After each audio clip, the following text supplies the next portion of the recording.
Hey, today I'm looking at some fun updates in our Forms Manager and also Forms and Links. So I'm logged in through the MyTherapyWizards and I'm the admin, so I can see I can see everything on my view. So we have a few things here. We already have ready-made forms that you can start from and edit. These are the actual forms that I've created. So you can kind of see how it could be like a consent form. It could be consent to release information, general intake, developmental forms, whatever. But you can see that if I click on the edit, I can see exactly some of the permissions on here. So I can make it so a therapist can send this form. I can rename it as the type of consent. This is the family information, just like, do we want them to download their completed form? Do we want to email them a copy of their completed form? So all of these things you can do. You can change the way that it works. Over on the add a question, hopefully you can see these drop downs, but some of them actually, if you choose them, they will feed into creating a new client if you want to, or update any client history so you don't have to retype it again. So we have things such as checklist box, radio buttons, drop down signature, photo, or PDF upload, like in case you want them to upload a picture of their insurance, paragraph heading, section break, date, signature, all that. So you can see also if I click into one of these, a little bit about what it looks like, how I can rename the label and all that. But this is what, let me save this. This is what it would actually look like. This is what the family or the client would see. So when it's sent to them, you can send it via a text. You could actually post this on a website. Like if you have a therapy website and you want all of the consent to be available or whatever form, then it works the same way. So anyway, you can also put a link in. So we always put a link in ours, but we see only pediatrics. And so my link that I added in here actually takes them to a video, which you see that. Anyway, you don't need to know that exactly, but I'm just showing you some of the options.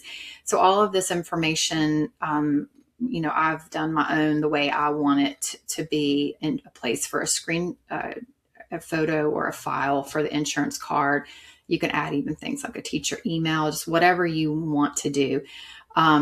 It does work great on a mobile device as well as on a computer. You can send it through text or you can send it through email.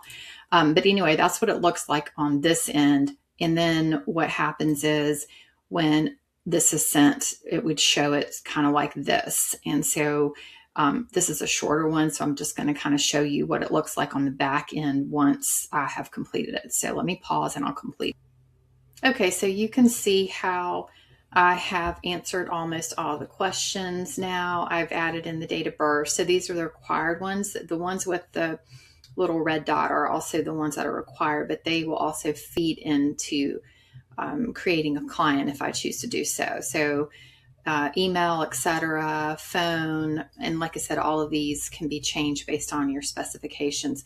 So now I'm just going to go ahead and sign as my name, and you can see it's automatically going to timestamp. Okay, so I'm submitting the form, and then I have an option here to download my signed copy if I want to. So this was what it would look like here for the client.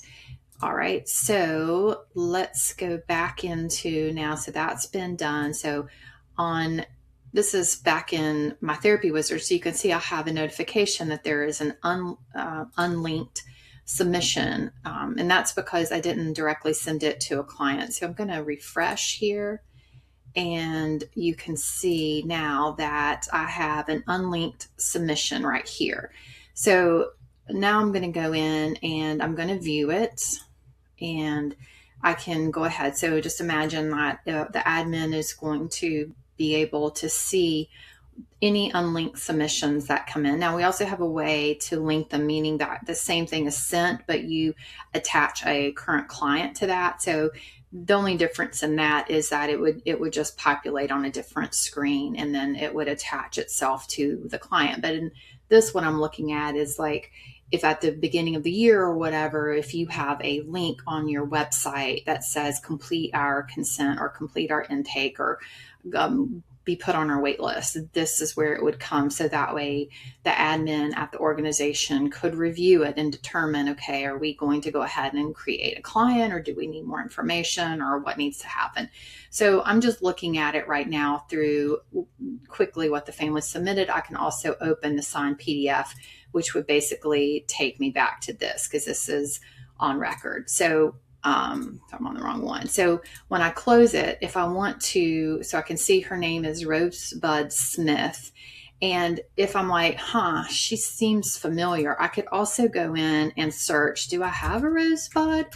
And I'm like, oh, no client. So if I did, I could match it. And then what that would do it would merge this new submission to that client record, but I don't. So what I'm going to do is I've already viewed it, and what I'm going to review and create a client. So basically this is what the family submitted down here, you can see, and these are the client details. So I can go ahead and make any of these changes if I need to add on to it, but I don't know that information. But let's say I know that this is a client that came in, and I know that Rosebud attends a certain school. I could go ahead and add that there, etc. I could add any of this. Now you can see it's already filled in the contact information from the parent. I can make changes here if I want to, but I don't want to right now. And so right now I'm going to go ahead and create the client. So the reason that we made it like this is because there's so many times when we get a consent or an intake, and then we have to look at it, and then we have to add everything in again. So this is going to create a situation where you are basically able to skip an extra step. So now what I can do is, if I look in here under Rosebud, you can see that now Rosebud Smith has been added to MyTherapyWizard for a client. So you can see now that that consent has been done. So that's part of it. You can see on the profile, all of the information that I told it to pull over is there. And now I can go ahead and I can continue to start checking her eligibility and things like that. Now, there's also a way that you can add, have the client upload a picture, a PDF. And if they did that, then it would be here. But basically any consents or forms that are on file will be here. So that way admin can look at it, review and verify later if you want to. So it is pending review right now. So if I wanted to go in right now and review and verify, I could do that. I could view the signed form. If any uploaded files would be here. Also, if I wanted to add a note and say something like, the date of birth may be wrong or something like that, this would be an internal note. So that way you can flag it later and follow it. Okay, on the last part, to review and verify, this would be for admin. So this is if this step is enabled in your settings. But again, here's the view form. At this point, the therapy group just needs to determine how is the family or how is the client paying. So if it's going to be insurance, then all of these, the claims will become active, eligibility, provider orders, authorizations. But if it's a direct pay, then these types of things will not apply. So those parts will be pretty much skipped. So for her, I'm going to go ahead and say, I'm going to verify consent. And then what I can do is I can go ahead if I want to. You can see now it's been verified. I could start on my next steps. So for my settings, the next step would be insurance verification. Just kind of showing you how all this works. So first of all, maybe like, okay, maybe I know the provider, maybe I don't. I'm going to go ahead and add an insurance. And I'm going to say that it's this. And I'm going to go ahead and enter some of this information so you can see how this all. So for this one, I'm pretending that this plan is in Rosebud's name, but if it wasn't in Rosebud's name, then I would need to add in like the parent name or whoever the insured is, the insured date of birth, the relationship. I'm going to go ahead and check benefits for occupational therapy. I don't need to add any of this information in, and I'm going to save it. And then I'm going to go ahead. You can see how now it's been saved, but I've not run eligibility yet, but I can do that through MyTherapyWizard. So what I'm going to do is I'm going to go ahead and run the eligibility check. And you can see up here that I have this drop down that says 11 fields differ. So if I go into here, you can see that I've just ran her eligibility check, and now it's going to show me all the information. It's like, okay, Anthem, the coverage ends the end of August, and the date that was checked, and then it'll tell me all of the mismatched areas. So a lot of times a parent may report a name being a certain way, or a client may put their name in, but when we go and check insurance, we may find that insurance has the name maybe a different spelling or something like that. So that's important, because obviously the insurance, we always need to have to capture exactly what insurance says, so we don't get that claim denial. So on this part, what this means is it'll say 11 fields differ from the record of truth, which means from insurance. And so it'll give you an option, which do you want to push into MyTherapyWizard so it will hold that information. So I want to have all of this. I want to insert the coverage start, the end date. I want her insured address as insurance has it. And then if I go on down, so let me go ahead. So I can push these, and I'll show you what that looks like in a second. And then it'll also tell me like what her copay is. Remember, I only checked occupational therapy. I can check other things as well, such as OT PT or PT speech, mental health. But it'll say this is what was checked. No additional payers or anything like that. So remember, I've pushed all that information. Let's see if there was anything else. There was nothing else. So if I click here, it can also show me other, like more information if I need to know it. All right, so now I'm going to check that the insurance has been verified and services can be billed. So that way, when I go into Rosebud again, this is their therapy record. You can see now that the insurance verification dot is green, meaning it's been done. So now we're ready to assign to a caseload. So maybe she's ready for an evaluation. But if I also go into the profile, you can see how, remember when I pushed that information? So now there's more of this information down here, but most of it, because it was insurance based, is down here. So now all of her eligibility information is here.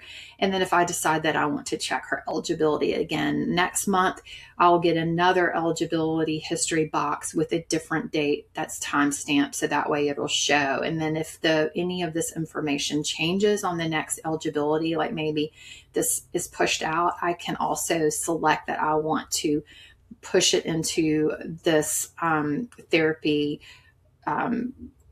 view or whatever. So that way I can, make sure that we're not seeing her outside of her coverage window. So the last thing that I would do is add the per provider. I can add a PCP here. Sometimes insurance will push the PCP, which I can add it here, but this is the signing provider. So this would be if a signature is required for therapy services to start, and I already know who this is, I can go ahead and attach that provider too. And that was also going to push through the claims for the referring provider. So obviously I wouldn't add this until I actually had that provider sign her therapy order. But that is kind of as quick as possible for the consents and forms, and how this will help you to save time and to reduce errors.